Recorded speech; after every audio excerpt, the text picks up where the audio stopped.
Айде. Това ли го сега? Да. Покажи си място. Еми, в момента Алексия си купи чисто нова кола, с която кара в момента стока. Днеска му е трети курс. Ето, пълно. Само чугун, бакър, бронз и сега в момента големия трафик на автомагистрала Е77.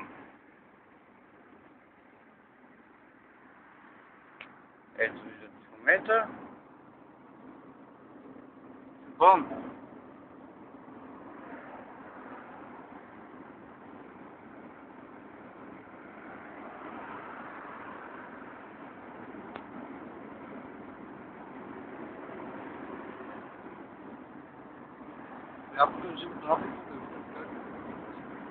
Ето на най-големия трафик Алекси си кара спокойно, без никакви проблеми.